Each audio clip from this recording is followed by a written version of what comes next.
And go.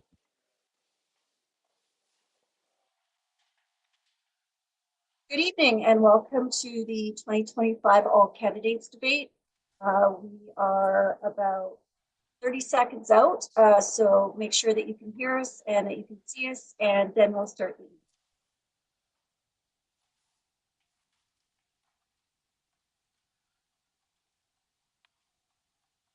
Trent, would you quickly like to talk about streaming before we start the official debate? Well, but my comments were for the candidates, not for the Okay, public. fair enough. All right, then we'll start the evening. Good evening, everyone. My name is Kathleen Connolly, and I am honored to serve as your moderator tonight for the 2025 federal election All Candidates Debate. It's a privilege to spend the next 2 hours with our candidates and those joining us via live stream. Like many of you, I'm deeply engaged in our political systems and eager to gain a clearer understanding of the candidates, their parties, positions, plans, and policies. I want to extend my heartfelt thanks to Jerry Lynn and the Coalition of Chambers for inviting me to moderate. Tonight's discussion is an opportunity for undecided voters to explore their options and for committed voters to deepen understanding of their chosen party's platform. This election is pivotal, not just for our riding, but for our entire country. The vote is essential in shaping the future of our leadership. This event is made possible by the collaboration of our regional chambers of commerce. I'd like to express my gratitude to each chamber for the dedication to enhancing our. So to start off, each of our chambers will take 30 seconds to introduce themselves, welcome their members, and share a land acknowledgement. To begin, we're going to invite Naomi Larson from the Chetwynd Chamber. Good evening, everybody. Thanks, everybody, for joining us tonight. My name is Naomi Larson. I'm the Executive Director for the Chetwynd Chamber of Commerce. I represent approximately 165 Chetwynd businesses here in our community. I'd like to acknowledge the homeland of the many diverse First Nations and Métis people whose ancestors have walked this land since time immemorial.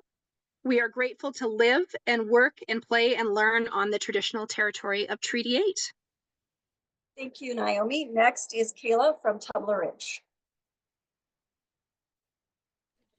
Can we just hold for 1 sec and get Trent to turn off the YouTube? It's feeding back. Okay.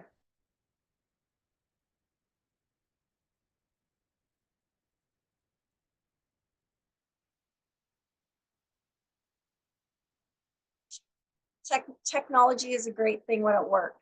We're all on Zoom and we know the bandwidth issues in the north. Bear with us as we work through some of the technical issues.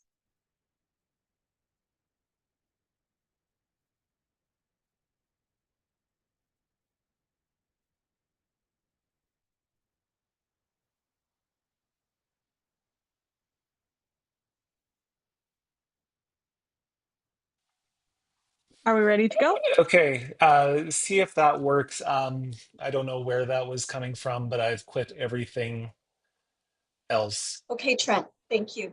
Okay, Kayla, let's give it a go. All right. Hi, my name is Kayla Pack, and I have the honor of serving as the president of the Chamber of Commerce in Tumbler Ridge.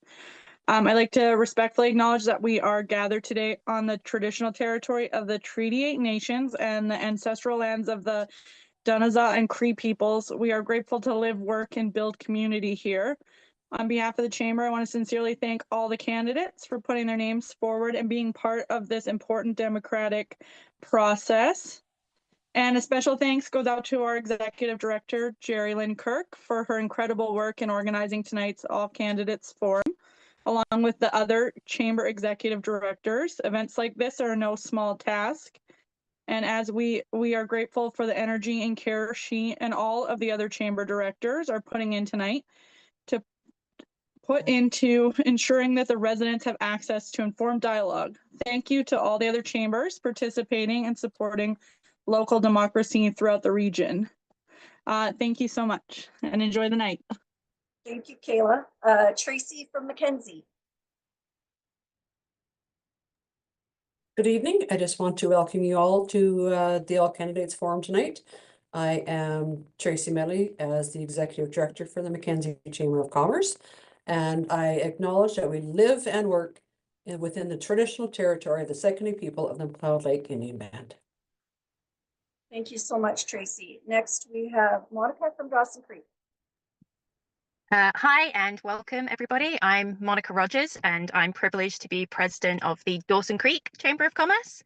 I want to thank all the candidates for participating and all of the amazing chambers for putting this together. We're excited to hear about the candidates' platforms and the key issues affecting the region. And I'd like to take a quick moment to acknowledge that I'm privileged to be speaking to you from Treaty 8 territory, the unceded traditional home of the Cree, Denizar, Saulteaux, Sicanee and Slavey First Nations. Thanks. Thank you, Monica. Next would be Tiffany from Fort St. John. Hi, I'm Tiffany Hetney, from the Executive Director from Fort St. John and District Chamber of Commerce, and acknowledge that we are gathered on the traditional territories of the Denizar, Cree, Saulteaux, and Métis people in the Northeast region, and on the lands of the Treaty 8 First Nations. And thank you to all of our members that submitted questions, Northeast Chambers for helping organize this, and all of the candidates for participating. Thank you, Tiffany. And last but not least, Bev from Fort Nelson. Good evening. Welcome and thank you everyone for participating. The Fort Nelson Chamber of Commerce, I'm Bev Vanderstein. I'm the Executive Director of the Fort Nelson Chamber of Commerce. I just assume everyone knows me apparently. The Fort Nelson Chamber of Commerce is located in the Northern Rockies Regional Municipality in Treaty 8 territory. Fort Nelson is the administrative seat of the municipality and is located in the traditional territory of the Dene, Cree, and Denizar peoples of Fort Nelson First Nation. I would just like to take a moment to thank Jerry Lynn and Naomi and Kathleen for they're the key ones that put this together for us this evening, and to the candidates that were able to join us and participate. It's so important and we appreciate it. Thank you, Bev. All right, so Naomi from Chetwynd did a random draw. We have 3 candidates joining us tonight. Bob Zimmer will be our first candidate in introductions, followed by David Watson. Sorry, Bob Zimmer is with the Party of Canada. David Watson represents and Mary Forbes, the Green Party. And so very quickly, I am the moderator this evening. So what my role really is to do is to make sure that it's an impartial conversation on my part. I'm here to support candidates, make sure that we get as many questions as possible, and just ensure that we handle each other respectfully and just keep order of the evening. So I think that Jerry Lynn from Tumbler Ridge went over that with the candidates sort of and their time limits. So we're just going to jump right into questions because I think that's why people are here. And so Bob, sorry, not questions, introductions. So Bob Zimmer from the Conservative Party of Canada, please welcome and please tell us about yourself. Great, thanks, Kathleen. I want to especially thank all of you in Tumbler Ridge, Chetwynd, Mackenzie, Dawson Creek, Fort Nelson, and Fort St. John for hosting us tonight. I always appreciate the forums and the ability to interact with people in the riding. So, no, I'm Bob Zimmer, your Conservative candidate for Prince George, Peace River, Northern Rockies. I originally ran for this position a number of years ago to make a difference, both locally and nationally. And I have. Locally, we have 4 offices. We have 3 offices in the riding and 1 in Ottawa, where we have a motto and a saying where we say we help people. And whoever walks through the door, whatever the issue is, whether it's CRA, immigration, you name it, that's our role, is to help you as constituents. So that's locally, and nationally, I've served as Shadow Minister for Northern Affairs and Arctic Sovereignty and Northern Economic Affairs for a number of years as well, and really represented the territories and really bringing attention to the issue of Arctic sovereignty. We've seen 10 years of a Liberal government that's pretty much ignored the North. Talks a lot but doesn't get the job done, and especially with the threats that we have in the Arctic now, it's imperative that we have our eyes on that issue, and we've brought a lot of attention to it as a result of that. And it sees me traveling a lot, but it's an awesome opportunity, but also responsibility. And so also locally, in terms of responsibility, is to really bring home infrastructure and make sure that the issues that constituents are facing, whether it's natural resource development, and really comes down to jobs and meals on tables and roofs over heads. That's my responsibility, is to make sure that we have a prosperous community. The 16 hours it takes to go from tip to tail. I've traveled the riding many times, and met a lot of great people. And so I consider it an honor. And we're going to have a good debate tonight, but it all comes down. This is again, I've said it many times before, this is a job application every 4 years. And I look forward to serving you again for another 4 years. But again, look forward to the debate tonight. Thank you. Thank you, Bob. One of the questions that came in, and I'll ask the other two candidates to answer as well, was where you live in the riding. Yes. So I live in Fort St. John. I was born in Dawson Creek, and I lived there till I was 5. And then mom and dad moved to Fort St. John, where oil and gas was kind of starting to boom. And dad was a carpenter, so we moved up here, and that's where I live today. I've moved a few times. I've gone to school in the Lower Mainland and lived in Ottawa for a short period of time when the kids were small. But we've been back for the last about 10 years. Great. Thank you so much, Bob. Bob Zimmer, Conservative Party of BC. David Watson, representing the People's Party, is our next constituent.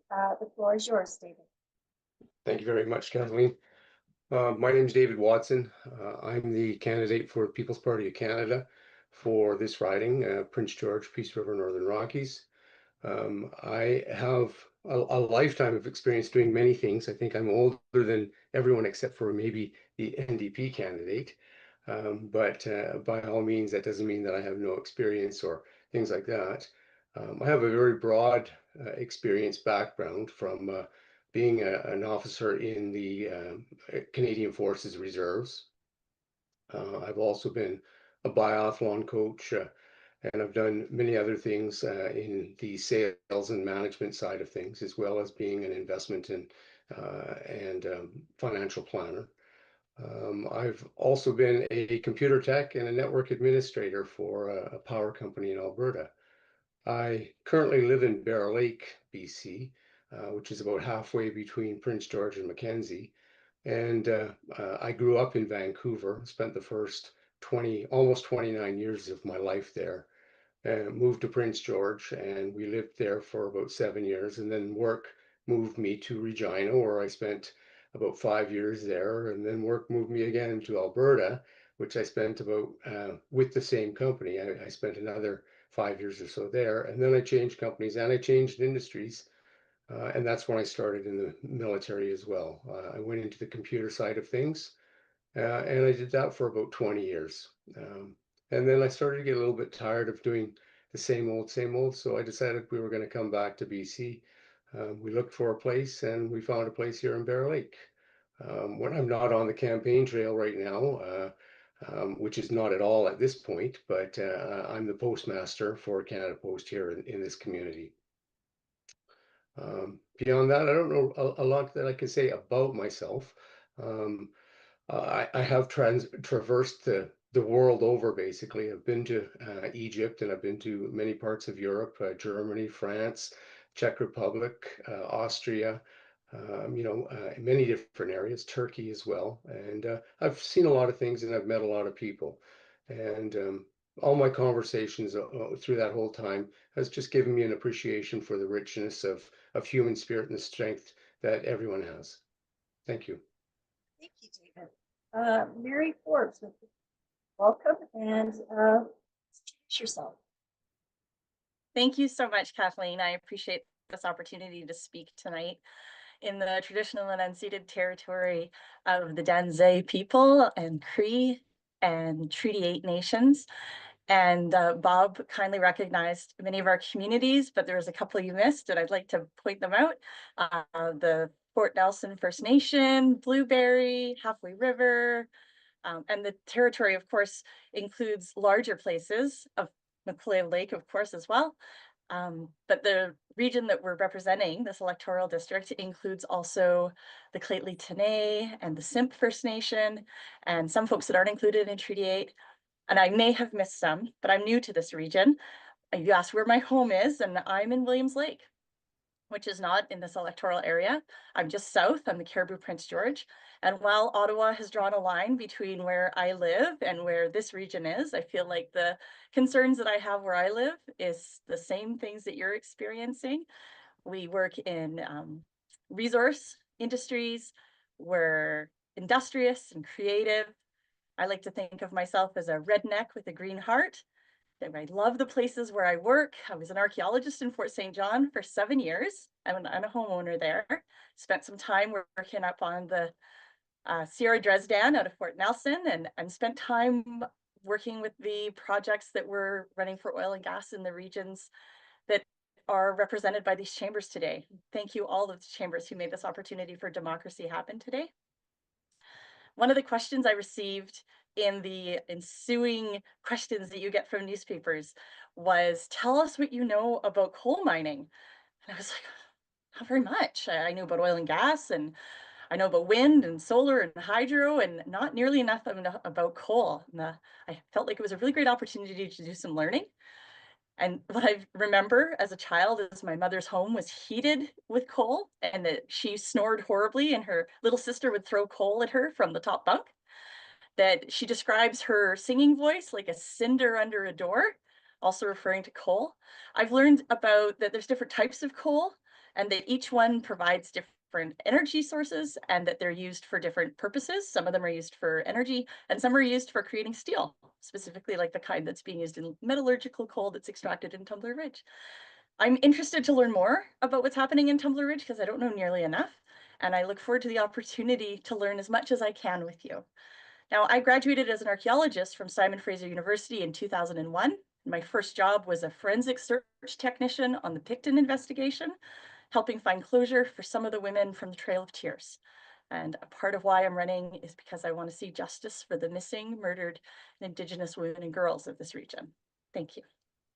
Thank you, Mary. Now, thank you all three of you. Thank you so much for taking the time to come and share with constituents yourself and answer some questions. And so we're going to start with questions, and Bob will get the first question by David and Mary, and then the second question by David, etc. So Bob, the first question is for all of you: how does your party's platform create direct and tangible benefits for our riding?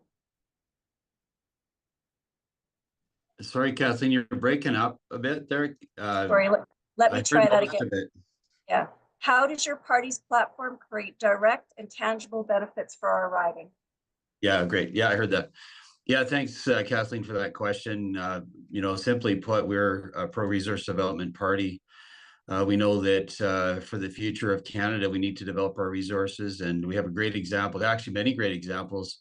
Mary mentioned coal, and there's 170 tons of met coal that even go into one wind turbine.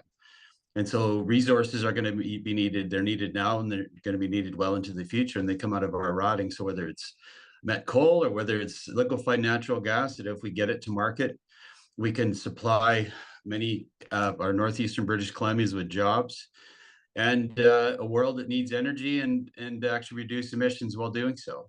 Forestry is another thing. We have the timber basket in our neck of the woods up here, and we need to develop that more. What we've seen is this downward spiral of this with no softwood lumber agreement, where we're not getting our wood developed. We need to work on that to get a softwood lumber agreement as soon as possible. That's our policy. David.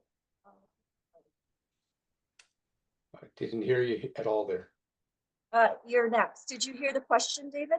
I partially heard it. Yes. Can Okay, you so repeat the it for me, question, please? yeah, I sure can. How does your party's platform create direct and tangible benefits for our riding? We do that in a number of ways.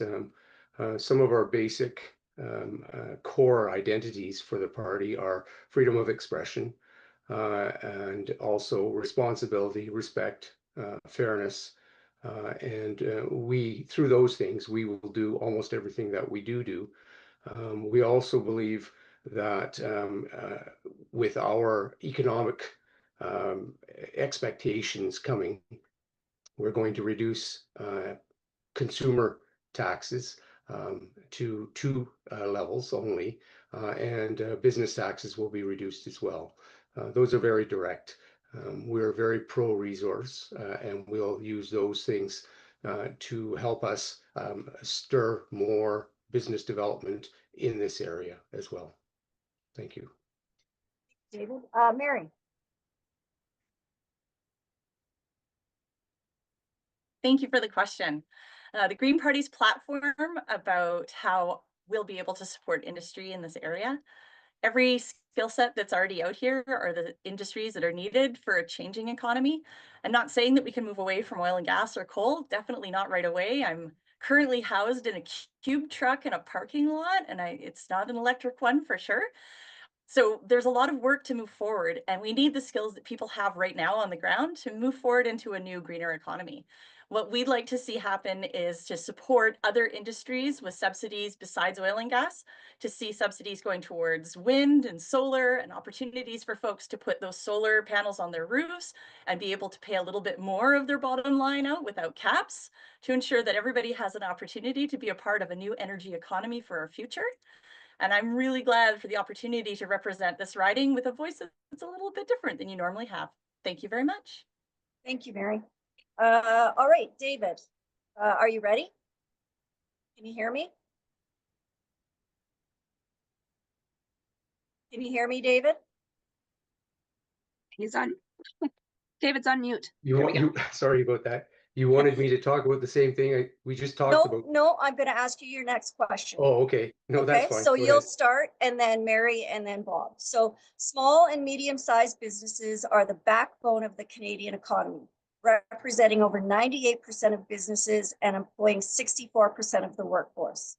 With rising costs, for example, EI and CPP rate increases foreseen in 2025, and uncertainty from US tariffs, what will your party do to alleviate these challenges and reduce regulatory burdens for small and medium-sized businesses in rural, remote resource communities? We plan on making changes to certain parts of the legislation from the federal side of things so that it's easier for the provincial governments and municipal and regional district governments, counties, if you will, to allow their regulations to move down a few notches. So that's not quite as strict. We want to make regulations across the country more stable so that they're more similar in each of the provinces and in the areas within those provinces. Beyond that, as I mentioned earlier, we plan on reducing the tax levels for businesses from the current 15 down to 10%. That will free up funds for them to do more of their work, and by doing the same thing on the consumer side, reducing their tax levels from 5 down to initially 3 and then down to 2, that will free up money on the consumer side so they can spend more money in those businesses and doing things maybe for themselves for businesses. We have had a huge number of businesses in Canada in the last number of years, 5 or so actually, that have went out of business, mainly due to mandates and lockdowns. We want to change that sort of thing as well. We want to get rid of that sort of stuff altogether where it's not possible to do those. And that way it gives people a chance to actually keep their businesses and do things for themselves and their families, as well as their local areas. I don't know, there's probably many more things, but when you're on the spot, sometimes you can't remember every single little thing. And I've always been one to not try and use a whole lot of notes myself. So sorry. Excellent. I'm good with that. Thank you. Thank you, David. Mary. Thank you. Could you repeat the question, please? Yep. Small and medium-sized businesses are the backbone of the Canadian economy, representing over 98% of businesses and employing 64% of the workforce.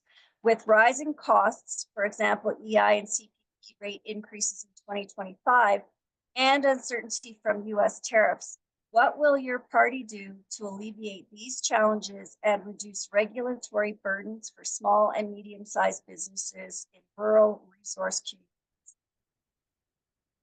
Thank you. There's a lot of points in there. I'm going to try and break it down and get to them. So for the regulatory challenges, one of them is immigration. We're having challenges because a lot of our resource communities really depend on immigration and workers coming into the area. And currently the immigration is not working well. We're not going to have a very good support system for folks when they land here, and trying to get in is very complex, and making sure that they have everything they need, doctors and housing. So making sure that you have the workers that you need. We know currently that the number of folks retiring from these small and medium businesses outstrips the number of young people in the Canadian current population 5 to 1. So needing to have more young people coming in also speaks to immigration, and making sure that we have enough folks coming in for as those medium and small businesses are moving through their changes, and having folks, what is the word for it? As they're, it's not attrition, it's where they're retiring and they want to pass their business on to the next person. So we need to make sure there's people in place to pick up that gauntlet. Other ways that the Green Party proposes to support small businesses is a small first policy, that where all Canadian contracts first are evaluated to see how they will impact small and medium-sized businesses, specifically in rural and remote places, so that they can be considered for the impacts even on largest contracts. How does that impact our smallest places? Because those people and their businesses are very important to who we are, not just our economy, but our culture as Canadians. Another way that we're looking at supporting small and medium-sized businesses is to have specific funds set aside, because we're talking about breaking down the interprovincial trade barriers, and that will be impacting small businesses as well as things change, deregulation and new regulations come in. So we want to make sure that there's funding available for them, specifically those small and medium-sized businesses, to be able to access really quickly in case of something coming up that we're not expecting, because sometimes unexpected things come out of the wind, like what's happening in the South right now. Thank you very much for the question. Thank you, Mary. Bob. Yeah, great question. It's I just got a Facebook post from a friend who posted their carbon tax bill for a month was their heating bill was $3,100, of which $1,000 of that was carbon tax alone. Carbon tax has been absolutely crippling small business in the north. And I had another shop in Fort Nelson where they even subsidized the heating with heating oil, and their heating bill for the month was $2,100, and about $700 of that was carbon tax. So the simplest way to help small business in our what we were proposing is to eliminate the carbon tax entirely. The Liberals currently are talking about they've reduced or limited, they haven't really gotten rid of the carbon tax quite yet. They've just put a pause on it. And they say they're going to bring in an industrialized carbon tax, what's going to affect everybody that buys any kind of fossil fuel, whether you heat your shop with it or put gasoline in your work truck. So that's the best way we can bring down costs for small business. But there's other ways as well. We've also talked about, Pierre has talked about a 2-for-1 law mandating that 2 regulations be repealed for every new one imposed, because we see simply that small business and business in general in Canada is overregulated. And, we need to be responsible, absolutely, in the for the environment. But what we're seeing is companies want to start projects, and regulations, again, are crippling their ability to expand their workforce and bid on jobs. So those are 2 simple ways to make a big impact on small business in the north. Thank you, Bob. Next question, Mary, you will start. We'll start with you. The question is, how will your government address housing supply and affordability across the riding? That's a very good question. I feel affordability every time I go to the pump, and I'm really excited that the carbon tax has been repealed just in that one spot. It's made a big difference in traveling this really large riding, and I'm feeling the difference. Affordability is a challenge for many of our Canadians. We've got 200 million accessing food banks. We've got a lot of homeless folks. We've got about 9,000 Canadians potentially homeless every night in Canada. And we know that in Prince George, just to the south of this area, we've got a big homeless population. So we want to make sure that there's an opportunity to address the costs and the housing that needs to go with it. Affordability is more than just making hopes. Like you might imagine that the Green Party is, we're just going to hug some trees and make everything better. But instead, we're looking at raising income tax to the lowest tax brackets. So currently at 15,000, I was going to say kilometers, $15,000, you are untaxed. But we're proposing that it goes up to $40,000 for that untaxed bracket. We're also proposing to increase affordability by what is my next point? Goodness, this is challenging doing it in front of a bunch of folks. Appreciate your patience. Increasing affordability by making, I'm gonna have to stop. My brain totally just stopped there, but thank you for asking. Thank you, Mary. Well, if you remember, you've got about 36 seconds. We can get back to you later. Next would be Bob. Do you need the question again, Bob, or are you Yeah, good? please. Yes, please, The Kathleen. question is, how will your government address housing, supply, and affordability across the riding? Yeah, it's a great question, really affecting everybody in the country. I think, first of all, when talking about affordability, we have to talk about the reckless spending of this current government. They have a $62 billion deficit this year alone. And their leader, Mark Carney, is planning on growing deficits over the next number of years. And that really lands in everybody's lap. As Canadians, it makes our dollar worth less. And it's a thing called inflation. That's where we have to, I think, begin, is really get our spending in order.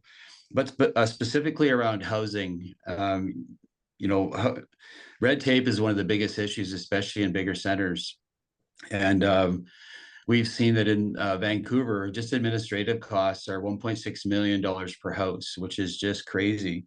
So what we're going to do is we're going to fight red tape that makes houses unaffordable. For every dollar of relief a municipality offers on development charges, we will reimburse 50% of development costs up to $50,000 max.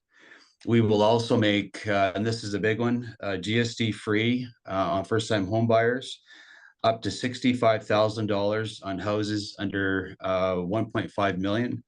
The two policies combined will lower the cost of a new home by up to $115,000. So there's very practical ways of making life more affordable for Canadians and enabling especially younger Canadians to get into a house.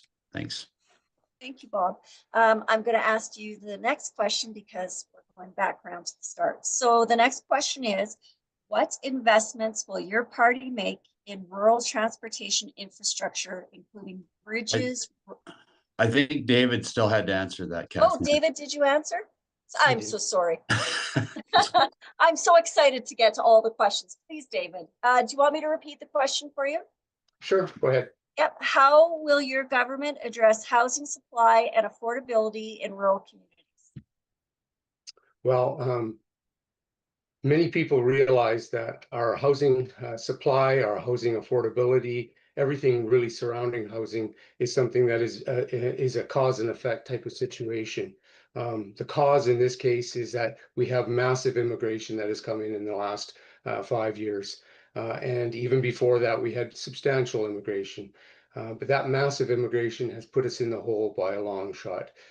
And we intend to work on the cause of that. We want to have a moratorium on immigration completely, and for a period of at least 2 years, possibly 3. And then from that point, move back to our 2020 levels of around 150 to 200,000 people. That will give us a chance to work on the problem, work on getting new houses built in those areas where they're most needed, and not just slapping up a bunch of apartment buildings and stuff. We have a huge problem in this country today as well with business period, as the last question alluded to. We have massive buildings all over the country that are empty right now. We want to use some of those buildings and some of those facilities to create housing for some of the people who are here already who don't have anything. So those areas, we have some of those buildings in the Prince George area. We have some of those buildings all over the country. And this is something that we need to work on as well. But the biggest part of that problem is the immigration side of things. If we solve the cause of our immigration problems, then we will solve the cause of our housing and our affordability problems. Thank you. Thank you, David. Apologies for skipping you. I'll be Okay. paying more attention. It's happened before. Kathleen, before you ask the next question to Yes. Bob, would I be able to have this Of last course. minute? Absolutely. I'm You really have 30 grateful for them. Thank you so much. Yeah, you have 36 seconds. I'm ready. So the other part that the Green Party proposes to reduce costs and affordability is to forgive student loan debt and make education free.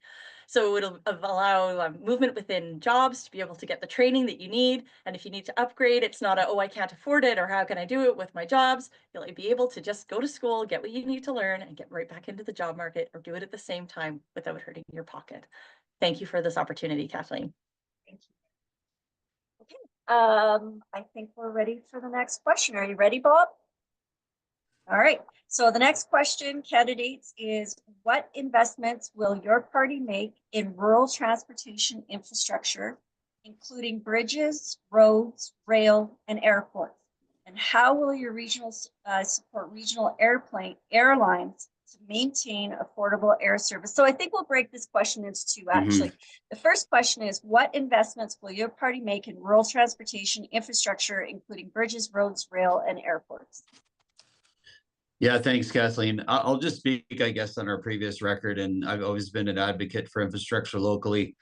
In 2015, there was about $110 million worth of infrastructure that we were a part of, and it was the South Taylor Hill was part of that. There was also transportation from the Alberta border in towards Dawson Creek. There was the bridge up in Fort Nelson. There was passing lanes up Alaska Highway. And again, you know, we've seen those projects. We haven't seen much for the last 10 years, interestingly, but we know, I think everybody in the area knows the South Taylor, not the South Taylor, but the Taylor Bridge is in need of replacement. And I've been an advocate to see that happens. But I'll just keep advocating for those local projects because of the needs that we have here. And it really is a connecting point. It's a corridor to the north, to Alaska, right through our communities here in the northeast of BC. So again, I'll just continue to advocate for the needed infrastructure projects well into the future. So that's what I'll commit to today. Thank you, Bob. David. Same question? Same question. Would you like me to repeat it, or are you good? No, I'm okay with that one this time. Perfect. All right. We feel that for the most part, infrastructure within the provinces in many areas are specifically their responsibility. We have plans within our abatement of taxes in areas to transfer funds and responsibilities for the provincial governments to get those funds so that they can do things like do fixing up of roads, making additional roads, adding bridges, and so on. That's where most of the funding would come from. It comes down to, though, we can either work harder or we can work smarter. We would like to see the provinces work smarter, and instead of just trying to create a whole pile of infrastructure at one time, go where the infrastructure is needed most at any specific point in time. For instance, if a refinery is going to be built in a particular area, well, let's concentrate on getting something built in that area first, as opposed to trying to just do it all over the place at one time. Excuse me. And it's the same thing for doing other things, fixing roads that are already in bad shape. A lot of the roads in this riding are in poor shape right now. This is something that has to be done on a regular basis. If we did it on a more regular basis and put a little bit more effort into it at that time with better materials sometimes, I think we could solve a lot of those problems as well. That's basically what we're attempting at this point, and that we will go forward with. Thank you, David. Thank you. Mary. Thank you. David, that was a great point about the provincial purview of being the ones that take care of the roads. and the part where the federal comes in for roads is in Indigenous communities. And I think that the funding that needs to go towards those communities whose roads and infrastructure and bridges, particularly there's a bridge in Shelley between two Clayton communities, this kind of work needs to be addressed. It needs to be addressed quickly. There shouldn't be a change in road condition as you move from the one side to another. This is all one place, and we need to make sure that the folks, if they would like a road in good condition that's well maintained, that it needs to be funded. Another place about roads that speaks to me right now is about the Arctic sovereignty. Right now, the Arctic is melting at 4 times faster rate than we expected. And with the encroachment coming up from the south, we're particularly interested, the Green Party is interested in ensuring that there are icebreaker boats up there, although there won't be as much ice up there in the coming days, to ensure there's airstrips and access. And these roads that would go up into the north and supporting those communities is going to benefit the people who live there, as well as benefit our sovereignty as a Canadian nation, and ensuring that this infrastructure, like the Alaska Highway that goes right through our riding, that was a partnership with those same neighbors to the south, that we can continue to maintain safety on this side of that line. Thank you for this question. Thank you, Mary. All right, David. Excuse me, can I say one more little bit here? Just in answer to Mary there. Everything costs money, and we just can't keep spending and spending and spending. And we were going to solve the side on with the First Nations by removing the Indian Act and giving them more authority of their own areas.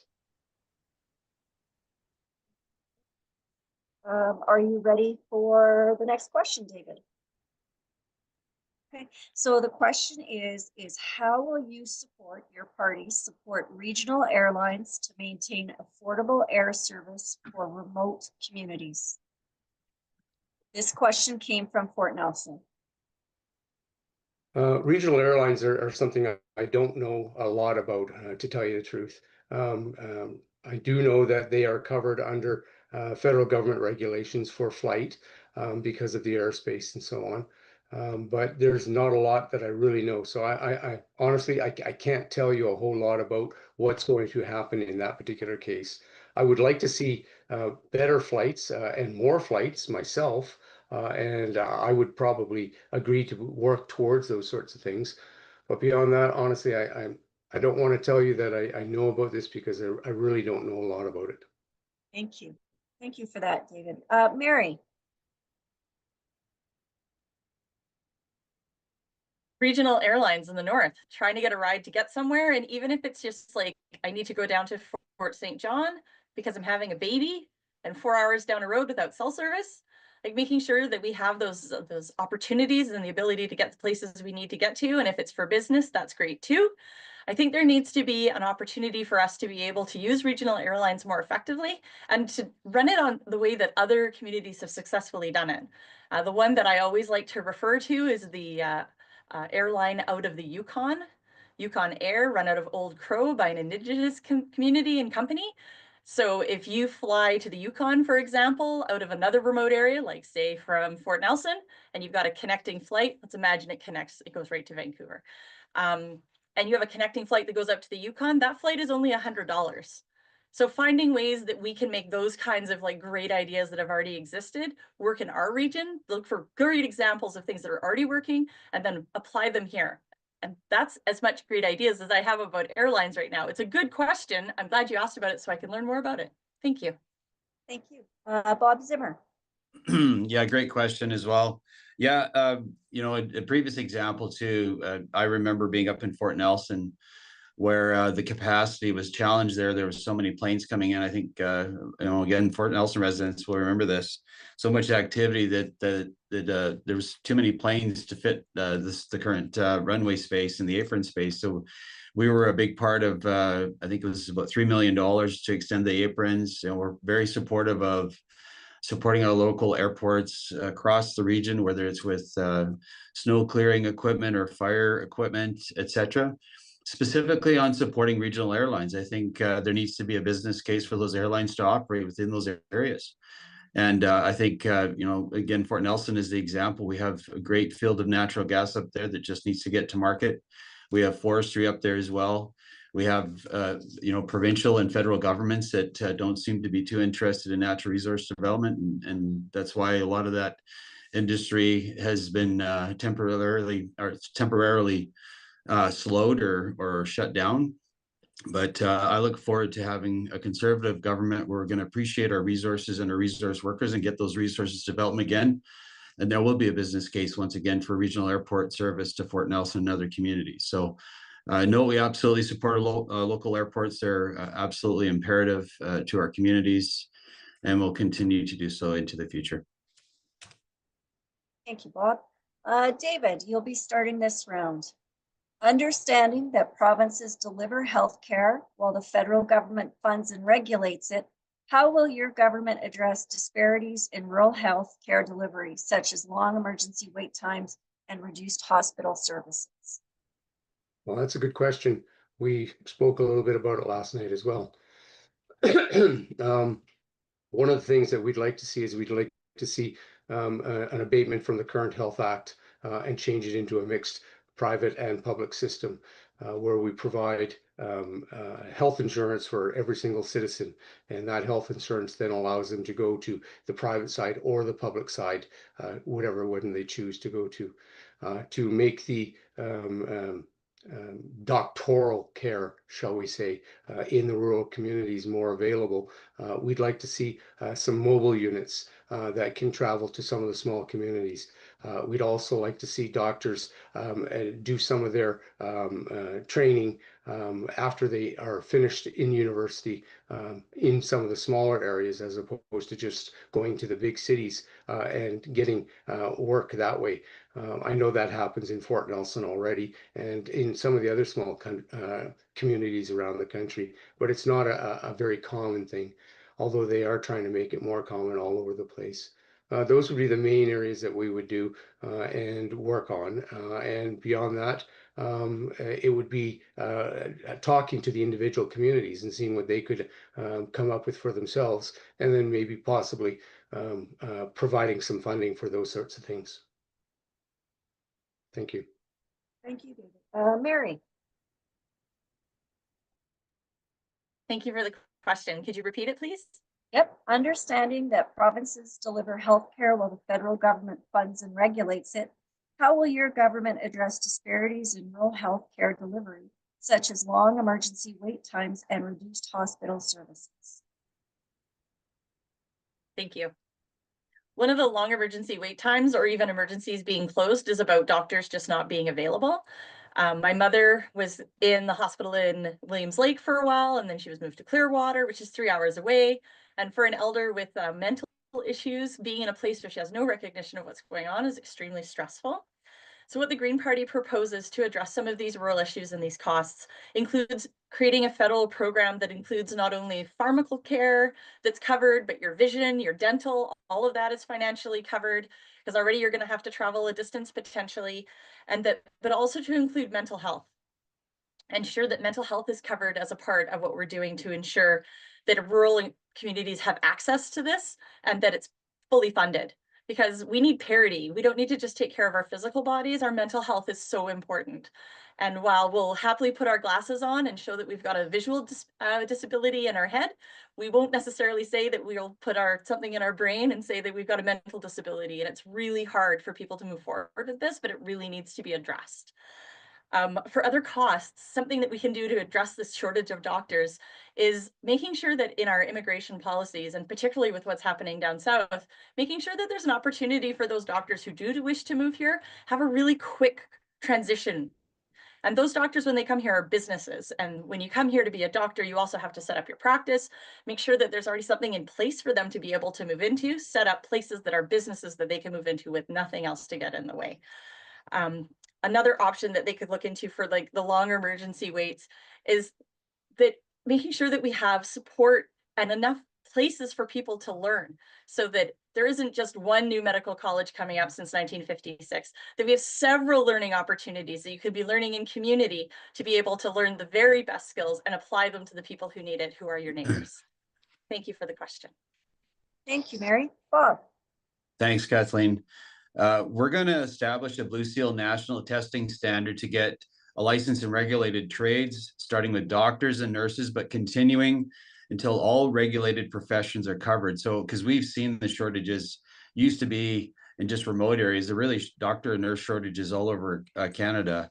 But it's been an absolute travesty when I hear the stories in Fort Nelson, especially where families have to come to places like Fort St. John and Dawson Creek to just simply have a baby.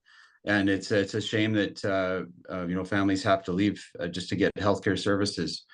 So we're going to address that.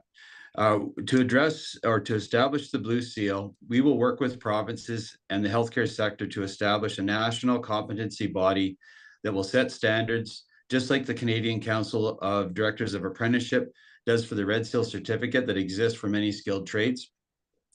And then we'll sign a deal with provinces and territories that will create a 60-day standard. So foreign trained health professionals applying for Blue Seal certification get a chance to take a test and get an answer within 60 days. Our leader has talked about many times, even taxi drivers and Uber drivers, how many of them are doctors and nurses. That really, as Pierre has said, a human being is a human being. And if these individuals are qualified to be doctors and nurses, we should recognize those hard-earned credentials in their countries of origin and ensure that we have medical practitioners to serve Canadians. Thank you, Bob. Mary, we are going to ask another healthcare question, and you're going to start this round. So the question is, would your party support expanded incentive programs like tuition forgiveness or housing support to attract healthcare professionals to rural and remote areas? Absolutely. It's one of the Greens Party's favorite platforms is to make sure that education, not just tuition is forgiven, but your education straight up is free. So that there isn't going to be a barrier to anybody who wants to be a doctor, that it's not a limit of how much gold you have in your pockets, but how much gold you have between your ears, so that people who want to learn and have the ability to learn and are incredibly skilled, but maybe don't have the financial opportunity, which could mean just they were born differently in a different financial situation or a different part of the country, maybe remote or rural, maybe they're experiencing intergenerational trauma. We want all of those people to be represented. And speaking of that, I would really like to make sure that there is opportunities for Indigenous doctors and nurses to ensure that their care is provided with culturally sensitive towards members of their community when they're going in. And I know that that has changed recently and that they're seeing improvements, but I definitely want to see that continue into the future. So yes, we would forgive loans, and there'd be lots of other opportunities to make sure that those doctors can get up here too. So yes, we would do that. Thank you. Thanks, Mary. Bob, you're next. Yeah, great question. There's been so much collaboration around that exact thing. I know with different communities, again, Fort Nelson comes to mind, where communities have donated housing and donated different things to attract doctors to practice in these areas. I think what needs to be addressed, first of all, is really the shortage. Because I know my daughter's the example that I'm close to. She's trying to be a doctor. She's going to UNBC. She's working hard through summers to pay for her own school to become a doctor. And it seems like the amount of positions are limited. And meanwhile, we have a bunch of Canadian individuals that want to become doctors. I think there's issues around recruiting doctors and health professionals. We need to look at all avenues to make to increase those numbers, whatever they may be, and with whatever communities need those healthcare professionals. We see some really creative ideas coming out. We have local Doig River First Nation who are talking about setting up a medical clinic that's going to be accessible for the entire community, which is great ideas like that. And I think I really just, I'm more than happy to work with whatever communities and with whatever individuals, with whoever as representatives, to ensure that we have, our citizens are taken care of when their health is challenged. So just looking forward to really working on some positive forward-looking solutions. Thanks. Thank you, Bob. David, you're next. Thank you. I feel similar to both Mary and Bob on some of the points they made, but I think the question is more one of why we have such a shortage and why we have problems keeping doctors and nurses and things like that. We have had a substantial, if you want to call it a brain drain, to the south and to other countries actually.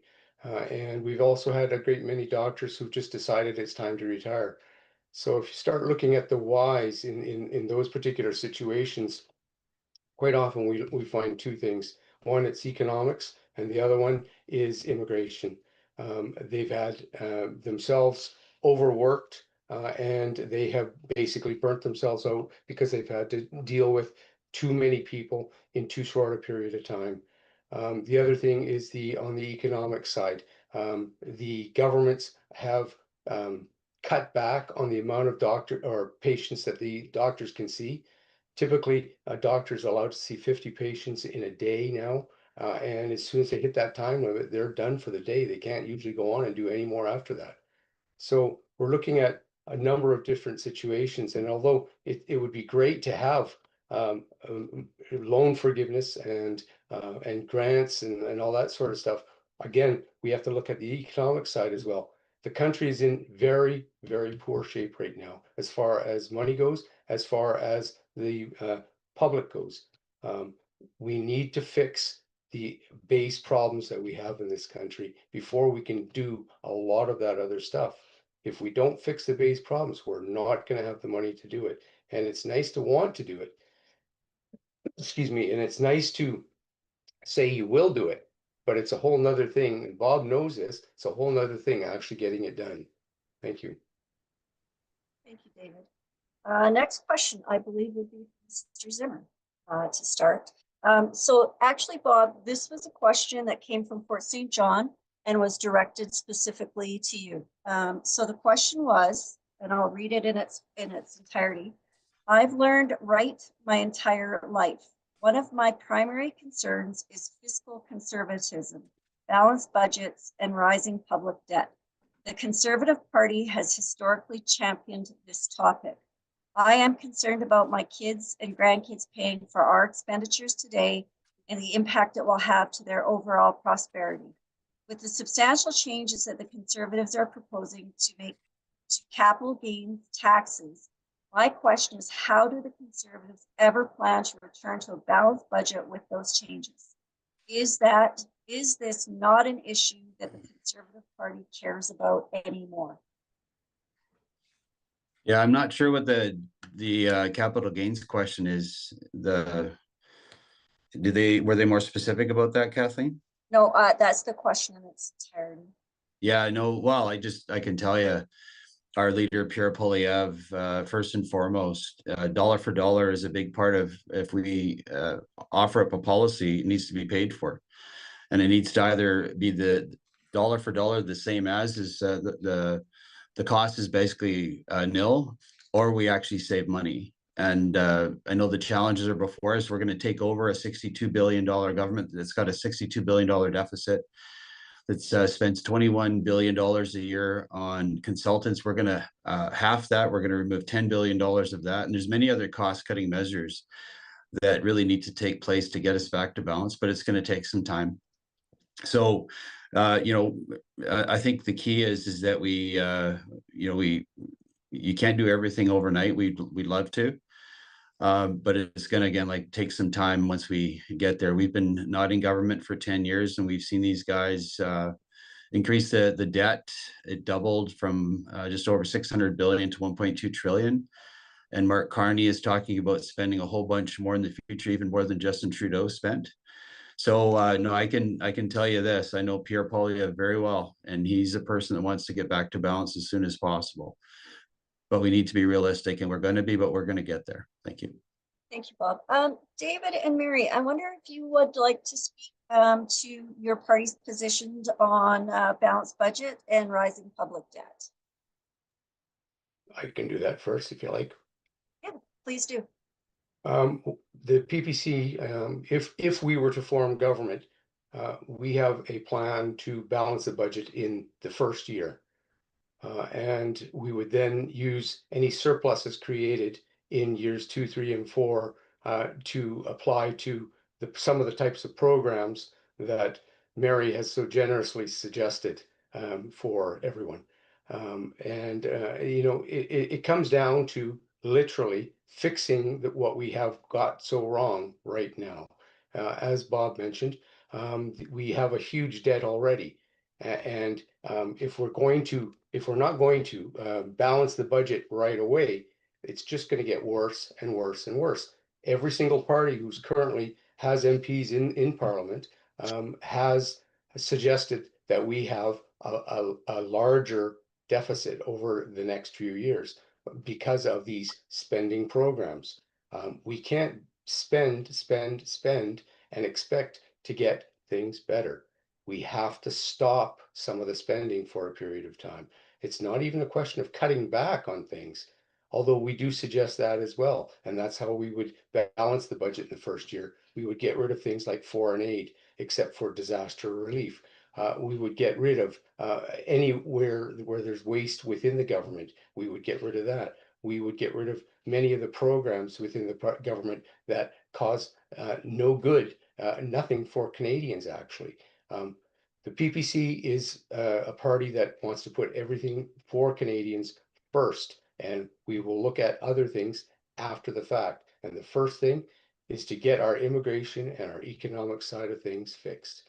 We can do a lot more after that. Thank you. Mary. Thank you for this opportunity to answer such a great question. To both my partner candidates, David and Bob, both of your parties have not submitted fully costed budgets to the Parliamentary Budget Office that the Green Party did submit ahead of April 16th. The NDP has sent in their fully costed budget. The Liberals have submitted part of their costed budget. So while I can appreciate your concerns, Mr. Watson, these are not Mary's great ideas. These are fully costed programs that have been suggested and considered using math by the Green Party. We're not just imagining a great future, we're putting it down with pencils to paper and figuring out how it's possible and how it's financially possible. I haven't seen your party do that yet, and I would love to see the Conservative plan for financially making this happen. I do agree with you, Mr. Zimmer, it's not going to happen overnight.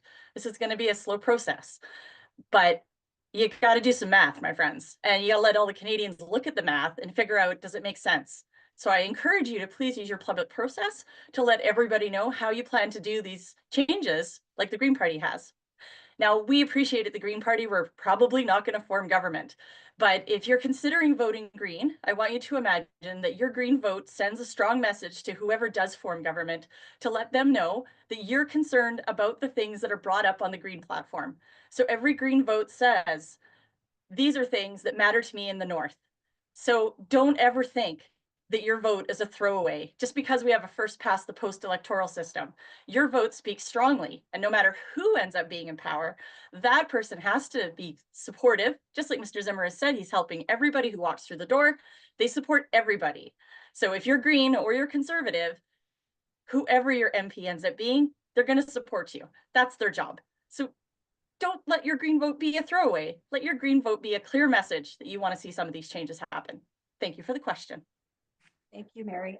We Yeah. have built, sorry, Bob, we have built into the rules that either of the other candidates have 1 minute to rebut Mary's comments. So you're welcome to do that, Bob, if you'd like. Sure. I'm just going to answer. I think I understand the capital gains that they were that the person asking was referring to, and it's the first reinvestment tax cut. So what we've proposed is that no business will pay a capital gains tax as long as once they sell their business asset, as long as they reinvest it back in Canada, you'll pay zero capital gains. So I think that might answer that question. To me, it's a pretty positive thing considering what the Liberals are doing in capital gains and taking so much of really retirement funds of business owners. That capital gain was supposed to be their retirement fund, and the Liberals were going to claw most of that back out of there. We're saying we're not going to take any of it as long as you reinvest it back in Canada. And we actually have costed our platform with two individuals, two experts that have costed it fully. So it's been done. Thank you, Bob. Can I see it? Sure. Great, thanks. David, did you want to rebut or are you fine to move on? I'm pretty good with it overall. The only thing I would suggest is that You can cost all you want, but until you get into a government situation, until you get the chance to look at the books, it doesn't mean a thing. And I've seen this for many, many years from many, many different governments. I'm a bit older than you are, and I'll tell you it happens virtually every single time. Thank you, David. Okay, so we are going to move on to some questions that came in from Fort St. John around seniors. And so Mary, you'll start this round. The first question is, what specific measures will your party implement to support and recognize the social well-being of isolated seniors in our community? Will you prioritize initiatives like community programs, accessible transportation, or create partnerships with local organizations to foster connection and engagement? Community building is a huge part of the Green Platform, and seniors are our knowledge keepers, no matter what member of the community you are. My own experience in this is that my mother in her final years, which were 15, she moved in with us, and instead of putting her into storage, as I like to refer to it, there's some really fantastic housing options that are available for seniors to consider as they age in place. And doing it alone in your family home with visits occasionally doesn't work quite as well, which is why we moved in all together as a big family. But there's some really great new options available, things like co-housing. And this isn't a co-op, well, like a funding supported situation with rentals that you might think of in Vancouver. Co-housing is a place where you have a central house, sort of like a games house, and then each family member has their own sort of satellite house on a shared property. And you're able to access the house when you need it. There'll be a large kitchen and places to have meals together or not. This is a great place for seniors to age in place because other community members are going to be aware of where you are. It's also a great place to raise your kids. And we know that childcare is a challenge, and it's not just because of funding. Childcare is also a challenge because you just have to get enough educators and enough spaces. Childcare spaces is hard to access. And having seniors and kids together in community is a really great recipe. And then on top of that, if you're an introvert, you could stay in your smaller satellite house. You don't have to go into the main house. And this is just one of the many options that are available to us for housing opportunities that aren't exactly the same as we've always done, that builds us as a community instead of individuals living in a house and having to maintain it throughout the entire life. Because it gets really hard at the end to be able to shovel the snow off your roof or to clean your gutters if your family's living in a different place. Seniors are at the heart of taking care of all of us, and I'm really glad that you're asked this question. Thank you.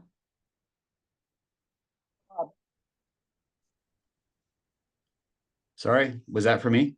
Yeah. Would you like Yeah. me to repeat the question, or are you good? No, I think I'm good. No, I had two senior parents. My father just died last year, so I just did my mom's taxes, and I still see how much seniors are expected to pay on income tax. So we've pledged that we will end liberal clawbacks and taxes on seniors who want to stay active and work a little longer. If they choose, we will increase the basic personal amount for working seniors by $10,000, saving working seniors who earn $34,000 an additional $1,300 a year. And we have pledged also to protect OAS, GIS, and CPP by keeping the retirement age at 65. And we will protect dental care, healthcare, pensions, and OAS.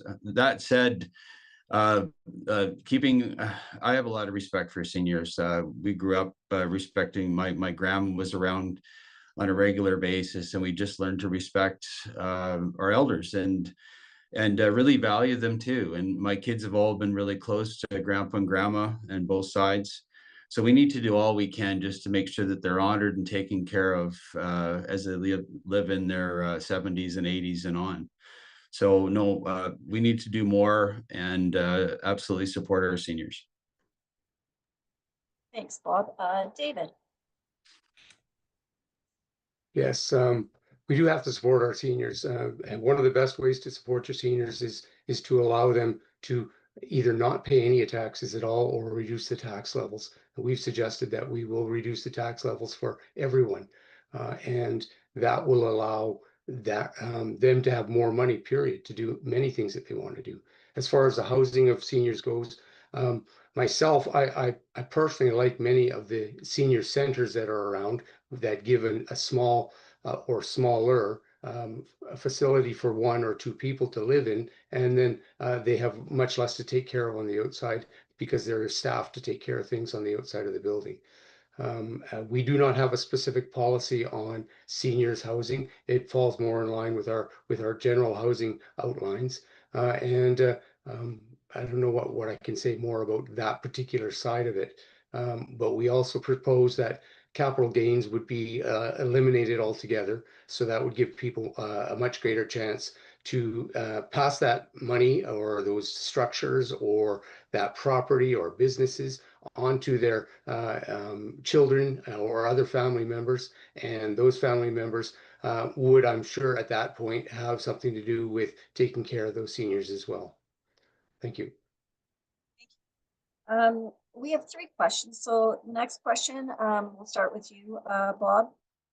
How would you improve the application process and access to public transportation and options for seniors to maintain their independence and mobility?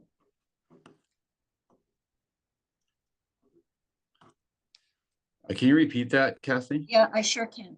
How would you improve the application process and access to public transportation and options for seniors to maintain their independence and mobility? Yeah. Well, I think, Kathleen, that would be more provincial because they manage the local transportation, whether it's busing or if you're in a bigger city, trains, etc. That's normally a provincial responsibility. That said, I think we need to do all we can just to support seniors. If we had an issue a while ago where we seniors wanted to be dropped off at a local hospital, and because of the certain rules, they were forced to be dropped off about, I think, 300 meters away from the entrance. And the public spoke, and that, I believe, has changed. So I think we just need to do all we can to be adaptive to the needs of seniors.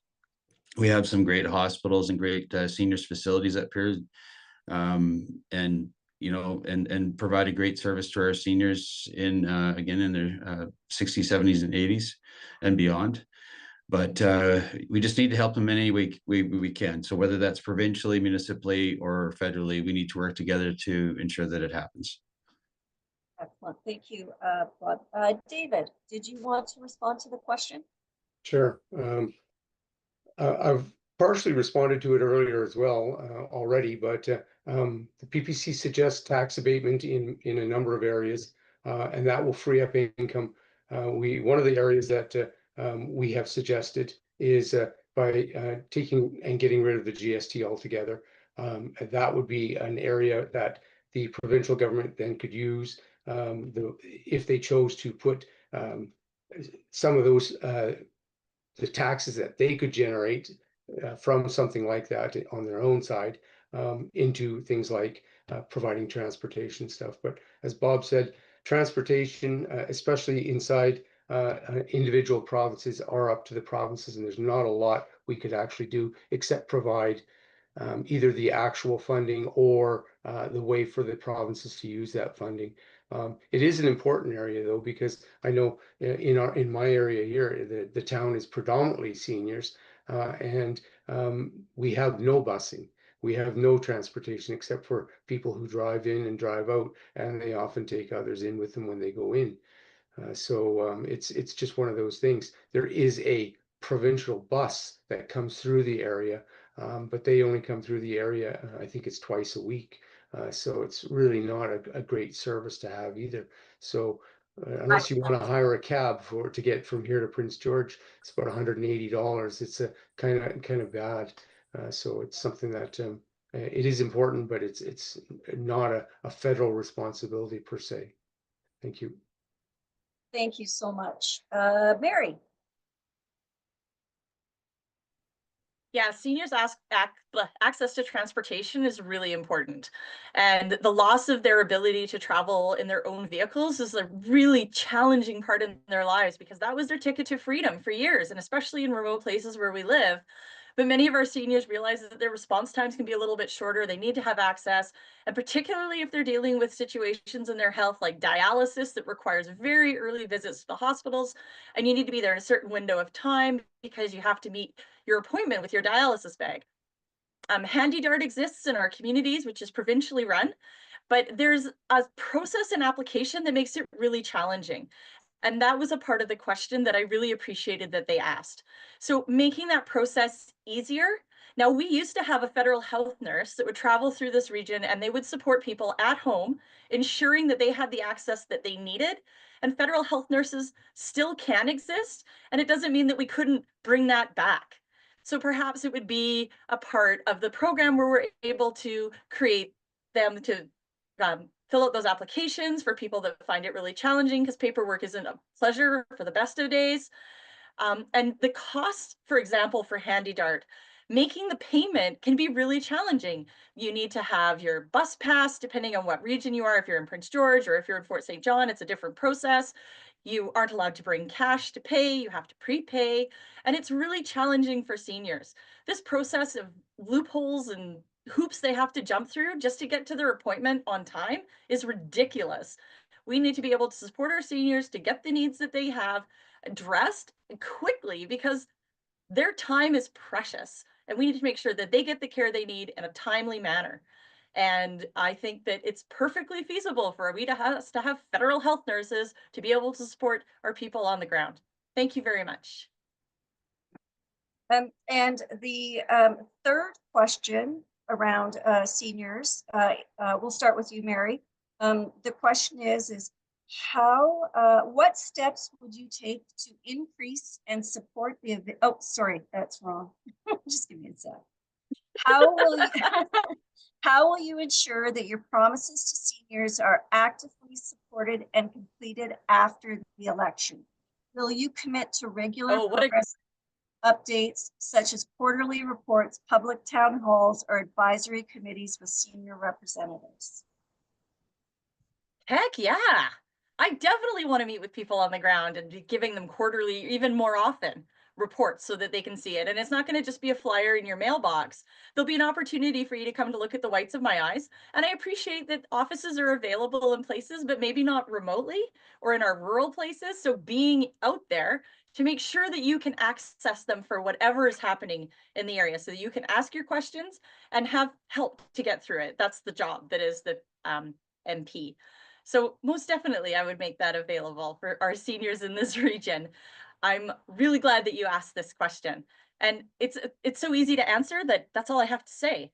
Yeah, I would definitely answer you in person or whatever format works best for you. It could be text messages. It could be website posts. It could be social media. It could be town halls. You just tell me what you want and I want to do it for you.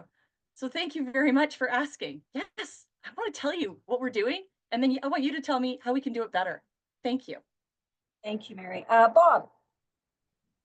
Yeah, great question. Well, it goes to service in our offices. And I started off by saying we have a motto, we just help people, and our door is always open in all of our offices. And we have wheelchair accessibility too in all offices, but I've met at different seniors halls as well, just to talk to them about specific issues around taxation, etc. But one thing that's always been clear, if anybody ever wants to speak with me about any issue, seniors especially, will always meet with anybody who wants to. So that will continue, and we'll help seniors in any way we can. Often we help seniors apply for OAS and CPP and help them through the process. Our staff are great at helping folks out with that. So no, we really support our seniors, and I think everybody on the panel tonight does so as well. And you know, again, I think firsthand experience of just having a mom that's 81, just turned 81 on April 19th. Happy birthday, Mom. Is just make sure that they know that we're always there for them. So we are, and we'll continue to always have an open door. Thank you. And David. Yes, I would be all for keeping constant contact and helping out wherever possible. I've been doing that already for a year and a half, talking to many, many people every chance I get. whether it be at their home, at their business, one-on-one, one-on-two, one-on-5 or 6 sometimes. Talking to people is a great thing. It's the only way that you really know what's going on within the communities and within the riding itself. And when you talk to people, you find out a lot more than just some of the things that are commonly referred to in the mass media. So yes, I would absolutely be in favor of constant contact in many different ways. I have used already, if you looked at my emails, I have many emails from many people, and I get back to every single person, usually within less than 24 hours. If I can't get back to them with the answer right at that point in time, then I make a commitment to them to get back to them within a set period of time, and then I give them the information that I have received or that I can give them and help them out with. Thank you. Thank you, David. So the next series of questions is going to be around the local economy and industry support. And I believe we're starting with you, Bob. Mary answered the last question first, I'm pretty sure. So Bob, the first question is, what is your party's position on supporting the forestry, mining, and energy sectors in our region? And how will you advocate for responsible development that ensures both economic growth and environmental stewardship? Yeah, it's a great question and difficult to answer in 2 minutes, but let's start with forestry. Here we have the timber basket in the province, and it all started with 10 years ago. Actually, when we were in government, we got a softwood lumber agreement done within the first 80 days that we formed government. This current Liberal government came in, and Obama came to Ottawa. We were supposed to see the softwood lumber agreement. It didn't happen, and we still don't have one. And I've challenged ministering on many occasions in the House about, is she actually speaking to our U.S. counterparts about softwood lumber? And for 6 years, I didn't see it on her agenda, and it's only recently that they began talking about it. So it's a resource that's renewable. It's important that we cut trees, harvest them, especially with the high fuel loads on the forest floor, cut them before they end up burning and putting all that carbon in the air. So I think that's a very responsible thing for the environment, is just to simply have a healthy forest industry. But again, we haven't had a very cooperative provincial government either on that front. Liquefied natural gas is another way that we can employ many people in northeastern BC.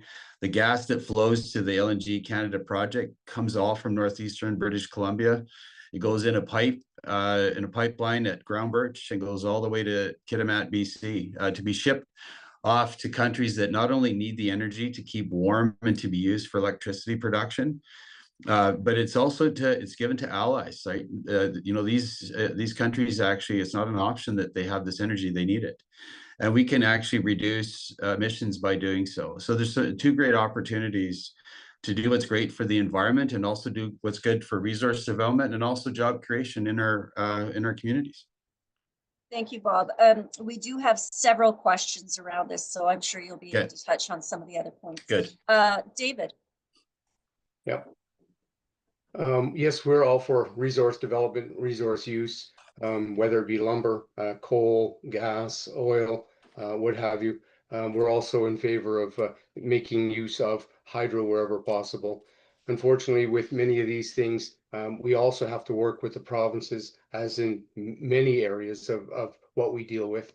And so it becomes, as Bob mentioned already, it becomes a battle of wills sometimes, because they control the resource side of things. We don't really have the right to tell them how to do certain parts of that business. So it's a matter of trying to sweeten the pot, shall we say, so that they can go out and do a little bit more, maybe in another area, to allow them to get some of these things passed and get them through the regulatory side of things. But yes, we need to use it. We need to get it, and we need to make sure that it gets available for not only our own citizens, but also for the people of the various countries that we want to trade with. Thank you. Thank you, David. Mary.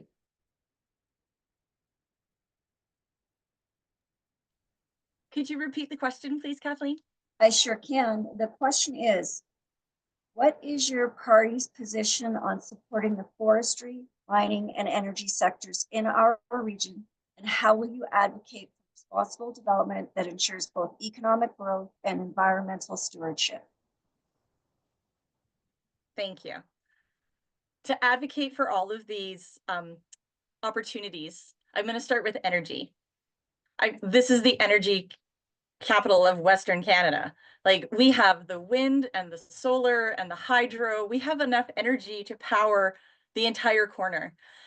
Instead, we're using the power being generated, for example, through Site C Dam that was promised to Canadians and approved by our last government to be for the electrification of Canada, to run your heat pumps in your electric cars. And instead, it's being shipped to the electrification of the LNG. And it requires huge amounts of electricity. They would need 4 Site C dams, the energy produced by it, to be able to meet the demand of the LNG going to other countries. Just because it's called natural gas doesn't make it environmentally friendly. And I can appreciate how Canada has the lowest emissions related to the production of LNG. And that's because we're using hydroelectricity to produce the LNG to avoid carbon on the industrial level taxing. And then we're going to ship it to other countries. And then once they're burning it, that's okay, I guess. It's not any greener. And it's a misrepresentation to say that if we send it to another country, it's going to replace perhaps coal or other difficult burning industries. It's unfair to suggest that. I'd like our energy that we produce to be clean and local and be available for us, and not just so we can produce something and send it overseas that's ultimately going to affect our climate. This is one planet. Just because it's being burned over there doesn't mean it doesn't float over here and affect us in the future. The United Nations has suggested that we have until 2030 to get ahead of climate change. And our own government has suggested that we're going to have a target by 2050. Well, 2030 is this election. So we need to be making decisions about energy and our resource industries now with the people that we choose to represent us in government. Thank you for this question. Thank you, Mary. So David, this is a 2-part question. We'll start with you. The first of this 2-part question is, how will you balance federal climate goals with the economic importance of oil and gas in the Peace region? Well, this is it's a good question. It's a touchy area for a lot of people. Not so much for me. I don't believe in climate alarmism at all, actually. We need CO2. CO2 is food for our plants, food for all of our plants, our crops that we use to feed ourselves and or others. It's also the food for our trees. It's the food for everything that is of a growing nature in the ground. Without CO2, they can't grow and they can't give us oxygen, which is one of the things that we need a lot of. So there is no such thing in my mind, and in many other people's for that matter, as climate alarmism. And we need to work at getting that out of people's heads somewhat. As far as just making sure that we can use this stuff more, yeah, that's good. Except when you talk about CO2 and you're going to reduce it, well, the plans right now by multiple parties is to have that CO2 buried in the ground at the cost of billions to multinational companies. And so we're basically just being taxed, paying for all these services, burying CO2 and giving the money to these other companies and multinational corporations. It doesn't make sense. It's just another form of taxation that is being hidden by the governments against the people. Very similar to inflation, which just a plain old target of 2% doesn't seem like a lot, but that means your money is worth 2% less every single year. Thank you. David. Mary. I had to go grab a light. Did you want me to ask repeat me the question question again, please? Yeah, I sure will. Yes, please. how will you balance federal climate goals with the economic importance of oil and gas in the Peace region? Thank you for this question. The people who work and live here in the Peace that work in oil and gas, including myself, we're the front line of climate protection. Like, our jobs have the regulation built into it to make sure that anything that we're extracting is making sure that we're doing a good job, because we care about this place. We care about the fish and the trees and the land where we recreate and the place where we raise our kids. So this isn't a counterintuitive situation. We're the experts in this region on how to make sure that we're doing a really good job. Now, regarding what is the Canadian current policy and law, is the adoption of Bill 12 for a net zero emission to reach net zero by 2050. Pardon me as I read my notes. This groundbreaking new era of accountability after decades of broken climate promises on the international stage means that we have the policies we need in Canada for deep emission cuts as a matter of ecosystem and human survival. Your political identity should not outweigh your membership to the human species. Canada is one of the top 10 emitters of greenhouse gases. 37% of warm season heat-related deaths can be attributed to human-caused climate change. 67% of Canadians agree the federal government should make climate actions and protecting nature a priority.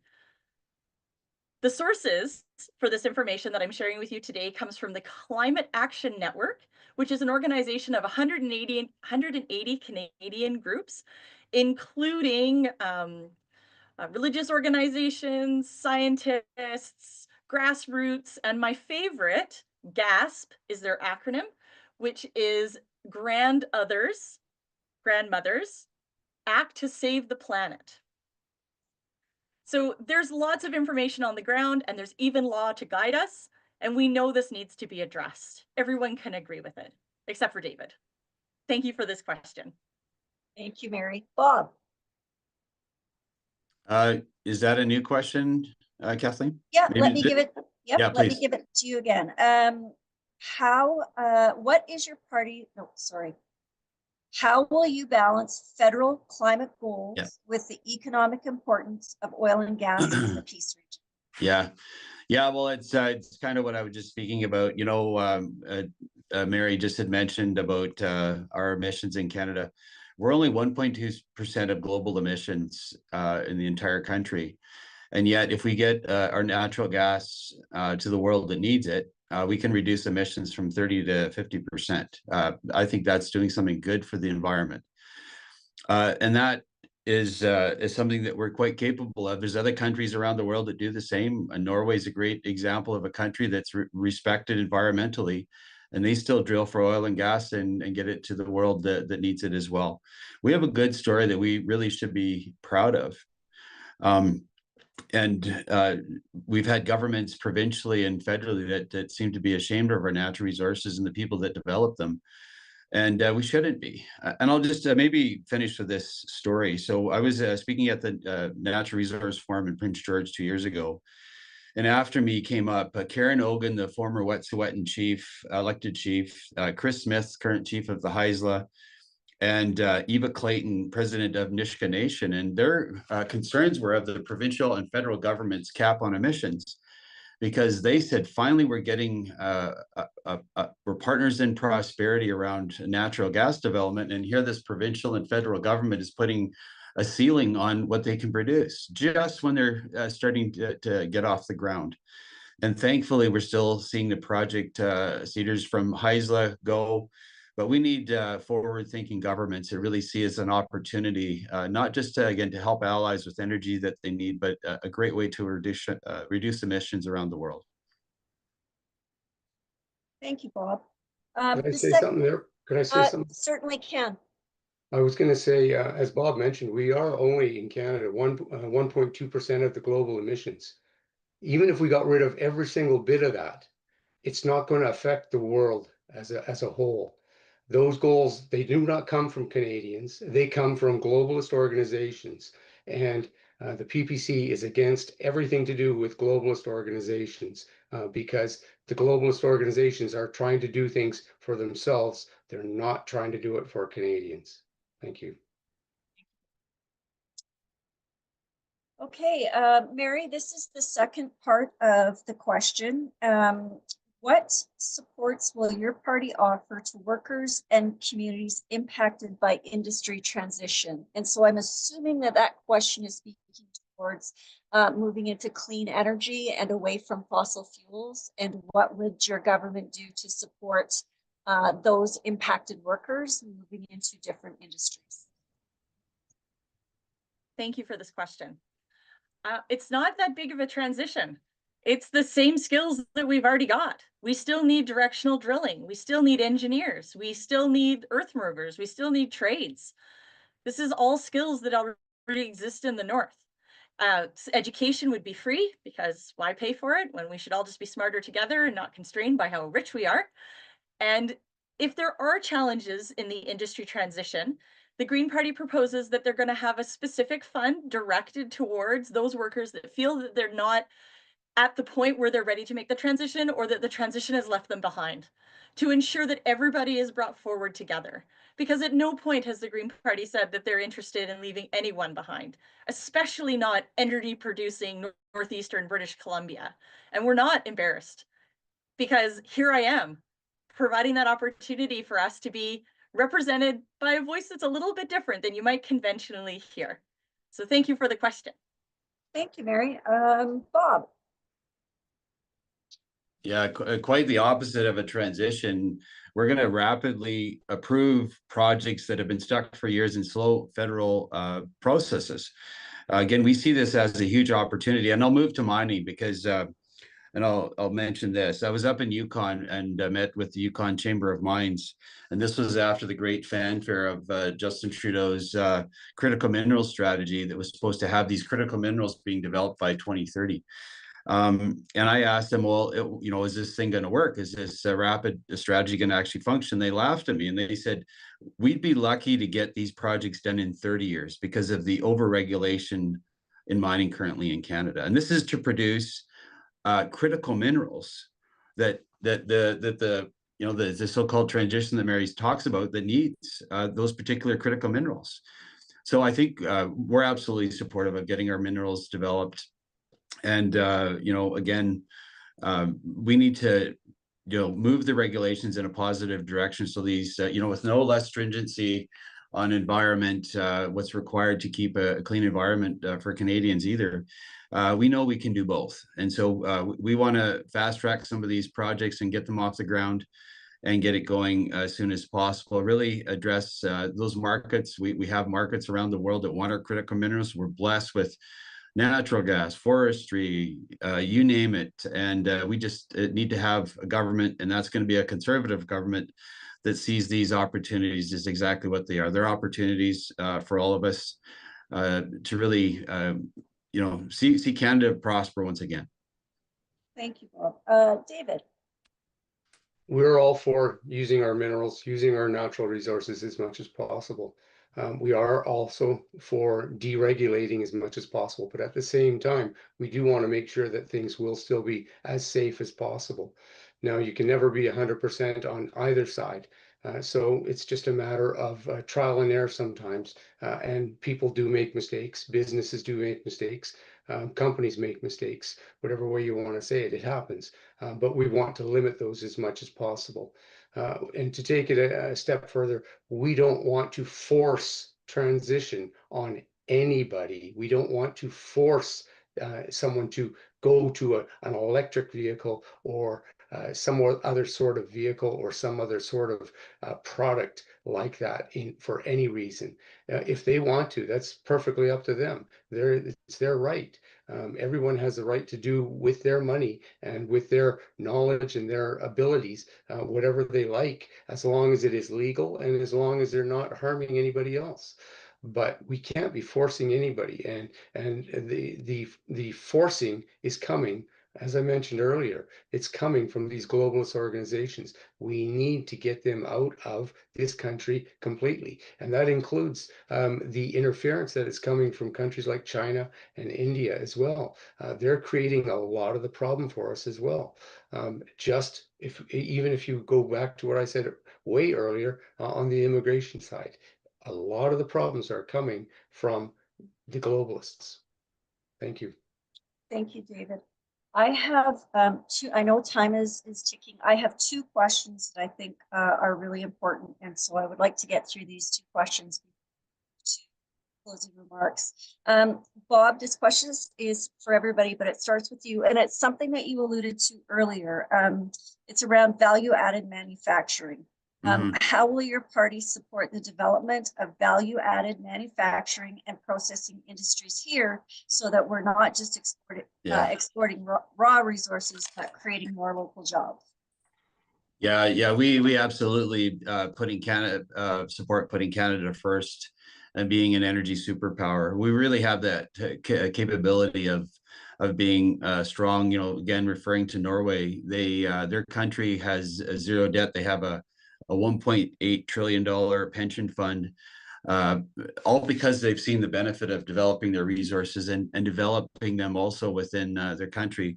Now, I see Canada as having that absolute capacity, and I think we just, again, need governments that believe in that dream, that we can be self-sustaining, develop these manufacturing jobs.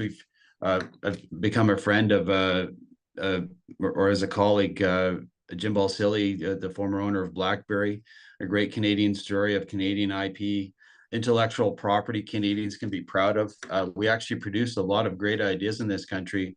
And as Canadians, we're often humble about what we create, but we need to not only have that IP created, but also develop those particular products in Canada. A great story locally. We had a local person that got a grant, about $40,000, I believe, and it was to develop a solar-operated valve for natural gas pipes. And it was invented by a local inventor in Fort St. John. They were given a bit of seed money to start or to help their company grow, and they still produce those valves today. They manufacture them themselves here in Fort St. John. They created the idea here in Fort St. John, and it's a great local story of just becoming stronger as a community when we really see these great Canadian ideas come to development and manufacture. So it's just one example of many other opportunities that we have here. Thank you, Bob. David. Thank you for the question. Yeah, we need to keep as many jobs here as possible, and that means taking our raw products, our lumber, our oil, our whatever it happens to be at that particular point in time, taking those products and making it so that it is easier for people to create secondary products. Those secondary products then can be used all over our own country, but also we can sell them to other countries. And quite often that is exactly what we need to use and to trade with. Part of that is taking down our interprovincial trade barriers. Taking those down would allow us right off the bat to sell more of our oil to the eastern side of our own country. And then from there, who knows, maybe we can get a refinery going and we can start to sell things through the East Coast as well as the West Coast, like we're doing through Kitimat now. But we need to use our products as much as possible. We need to grow more of our own food as well. Not just use the land for flooding and make a hydroelectric facility. We need to use it. We need to create greenhouses. We need to create things like that. One or two small greenhouses of a corporate size, can feed a town of this size that I'm in easily. So you could imagine what you could do if you had 12 or 15 of those, even in a town the size of say Prince George or something. It makes a huge difference. I've heard over the years many different calls for doing this sort of thing, but it never gets off the ground. And that's because of the regulations. So we need to ease a lot of the regulations off. And a lot of that is provincial stuff, as mentioned previously multiple times by all of us, really. And if we do that, we can create a much better situation for everybody. Thank you. Thank you, David. Mary. Could you repeat the question, please? I sure can. So the Thank you. question is value-added manufacturing. How will your party support the development of value-added manufacturing and processing industries here so that we're not just exporting raw resources, but creating more local jobs? Thank you. It's a great question. The Green Party refers to it as the rip and ship policy, where we pull the resources out and then send them raw somewhere else to be processed. So we definitely want to see an end to that, and definitely secondary products and added value. The Green Party also proposes to create a federal reserve of those resources, because anything could happen with that chaos machine down south. And he's uttered some pretty serious threats that we need to take seriously. So we're going to propose that we need a federal reserve of resources, and that includes aluminum and steel and rare metals, oil and gas, coal, all of the things we need to maintain our own industries. Where's my next comment? I think I'm good. Thank you. Thank you, Mary. David, I'm going to give you the last question of the evening, and then we'll go into closing remarks and a few things from my side. So the question is, we know that Western Canada feels disenfranchised from the southern eastern provinces. The question is, will you advocate for equitable distribution of transfer payments across the country? And if so, how would you achieve this? Yes, we do advocate already for that. We have for multiple years, 6 years actually. Excuse me. Our policy on equalization payments is the formula needs to be redone so that it is equitable all across the country. Every single province should be judged based on the same things. A province like Quebec should not be allowed to make a whole lot of money, but because they are offsetting the money they're making there with CO2 credits, they end up calling it a loss, and so they become a poor province when they're not a poor province. Since 1957, when equalization came out, Quebec has received over half of the payments, and the total payments in that time have been almost $616 billion in that period of time. And Quebec alone has received over half of it. Their payment just this year, 25-26, is going to be $13.9 billion, whereas the Western provinces get virtually nothing every single year. There was 1 or 2 years where Manitoba got a little bit. BC and Alberta have virtually gotten nothing anytime. There might have been 1 year back in the 60s where BC got something, but the numbers are freely available on the Government of Canada website. It's a disgrace that something like that even happens. And when you add in the fact that they have all these protectionist abilities around their supply management and other trade policies with the rest of Canada, it really makes it absurd that we can't do business with them, but they want our money. So yes, absolutely. In fact, myself personally, I would rather see the equalization schedule be completely wiped out. Thank you, David. Mary? Thank you for this question. I think part of the reason why the equalization is so unfairly represented is that it's a reflection of the unfair representation in our current electoral system. The first past the post electoral system that's currently in place, with broken promises from our leaders saying that they're going to change it from first past the post, where only a part of your votes are represented in Ottawa, means that for this election, for example, the decision of the leader of this country is not going to be decided by us in the northeast of British Columbia, where our votes are counted almost last. It's going to be decided by Ontario, as has every other election except for one. And this unfair representation is not the way to go if we want to see changes, things like equalization. So I have tried in a couple of debates to explain first past the post versus proportional representation. And I think I finally got it. I built a prop. So if we're having an election and I have 3 jars, and we'll say that one jar, the pink jar, is totally full of pink votes. This is a party. The pink party got all the votes in this one region, which is represented by a jar. In the neighboring region, jar number 2, they only got 1/4 of the votes, but the yellow party got 3/4. Wait, one more jar. I've been waiting all day for this question. In this last jar, again, the yellow party, 3/4 of the vote, but a quarter goes to the pink jar. Which one of these parties, the pink party or the yellow party, has more votes? It's the pink party. However, in our first past the post electoral system, the yellow party gets to represent us. And I think this is part of the reason why we're struggling with things like equalization and unfair representation for us over here on the side of the country where the sun sets last. Thank you. Bob. Yeah, thank you, Kathleen. So the question of equalization is it's part of the Constitution at Section 36, I believe. So it's not something that's easily changed, and it's just a part of what our Constitution that brought in. It's just a part of the fabric of Canada. That said, I've spoken to Quebecers personally who really want to use resources from areas like Western Canada. They want to use Canadian resources when they fuel up their vehicles or put natural gas into their homes to heat them, their homes in the winter.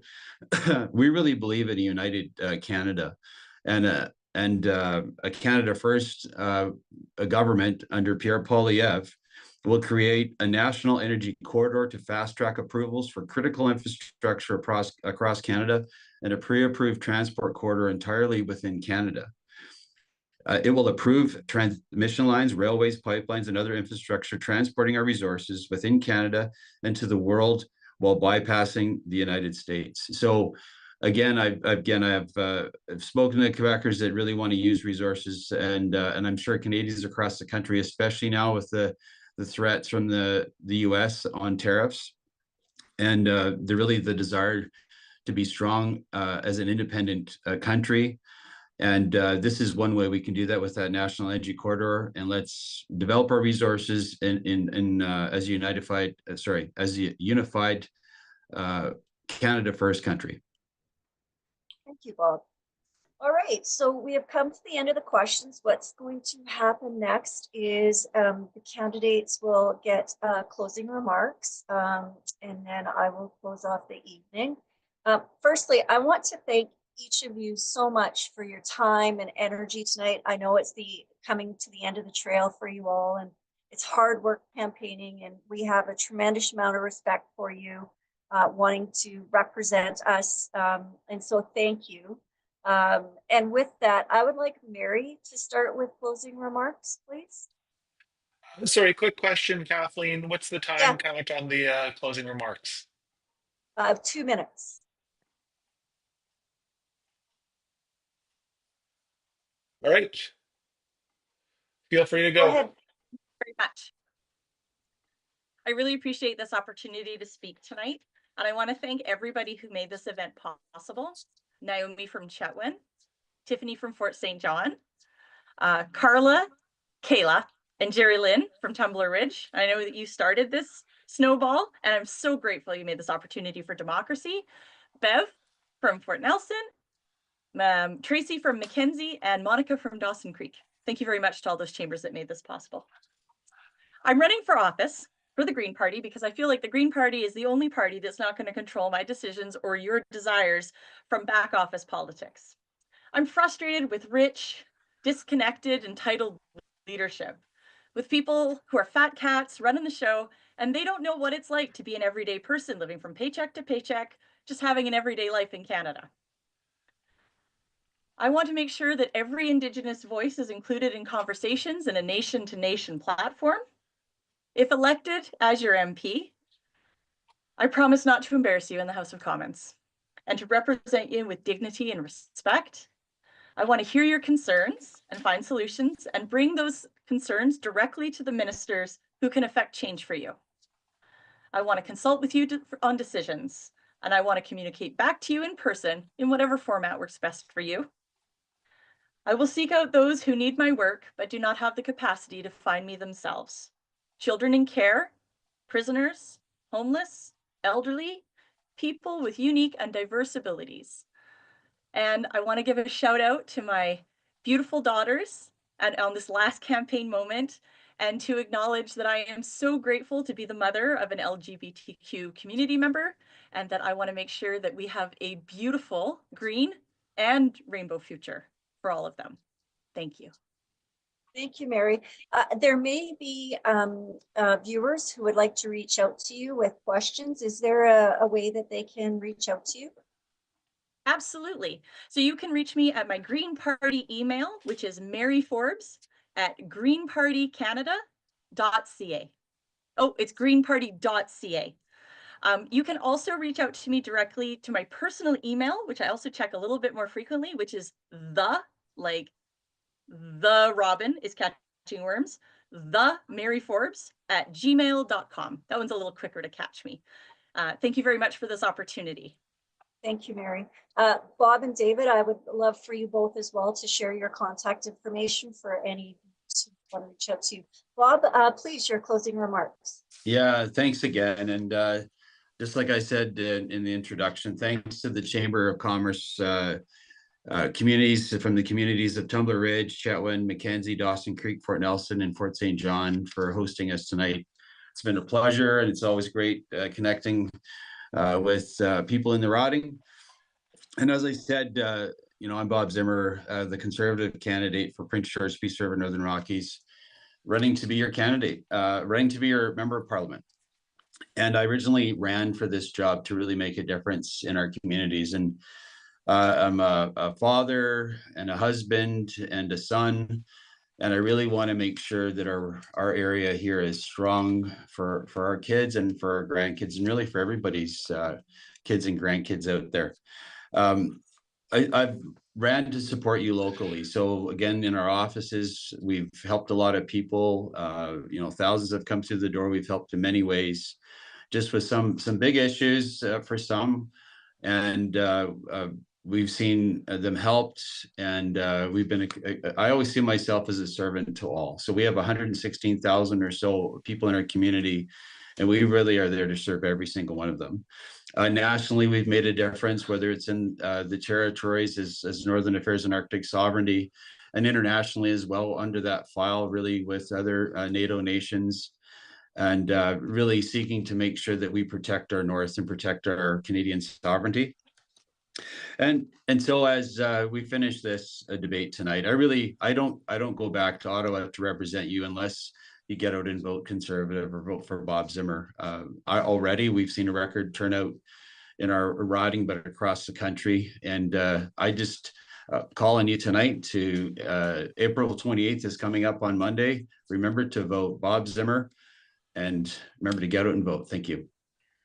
Thank you, Bob. Can you share contact information? Yes. So the easiest and best way is an email to get a hold of us, and it's bobzimmercampaign@gmail.com. And we will get back to you as soon as possible. Thank you. Thank you, Bob. And David. Hi there. The PPC believes that our biggest problem by far today in Canada is immigration. We feel it's the root cause of the majority of our economic issues. And so we want to reform immigration, prioritizing economic immigrants who have skills that we require.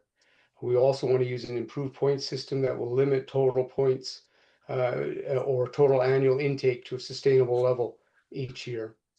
We strive to integrate every immigrant that comes into our country into our society by promoting Canadian values, culture, and to enrich our national identity while ensuring social cohesion. We want to end birth tourism, and we want to and will deport illegal immigrants, making temporary foreign worker programs non-competitive with Canadian workers so that Canadian workers will be looked to first before the immigrants. And we want to protect job opportunities and public resources for citizens. We have a strong country, but if we don't attack some of the biggest problems, and this is probably the biggest at this point in time, we're not going to be able to fix things. We have to work at it very, very strongly. Myself, the PPC in general, we want you to vote with your conscience, vote with your values, vote with your beliefs. We don't want to use fake ideas and facts that don't really mean a lot. We want you to vote with your own values and beliefs. If you look at our platforms and you listen to the various speakers tonight and in other meetings, and you believe that one of us is the right one for you, well, then I believe you should vote for them, irregardless of who it is, whether it's me or anybody else. I would hope that you would vote for me, and I'd like you to vote for me, but obviously I can't make you do anything like that. I just hope that you use your own values and beliefs to make your decision. You can reach me at david.watson@teamppc.ca. You can look at our People's Party of Canada website at peoplespartyofcanada.ca. There's all of our platform policies are there. They are laid out in a very straightforward manner, putting Canadians first at all times. Thank you. Thank you for everyone who showed up tonight, and thank you for all the chambers of commerce for putting this on. And thank you, Kathleen, for being our moderator. Thank you, David. It was a pleasure. I think that all brought so much value to the conversation and a really broad based plans and ideas, and we're grateful for your time. I want to again thank the Chamber and everybody who viewed, and as each candidate has said, please on Monday take your voter card and go out and vote. And with that, we promised to be done at 9 o'clock. It's 8:59, so we will let you all go. Please engage in politics and enjoy the rest of your evening. Thank you so much. Great job. Thank you.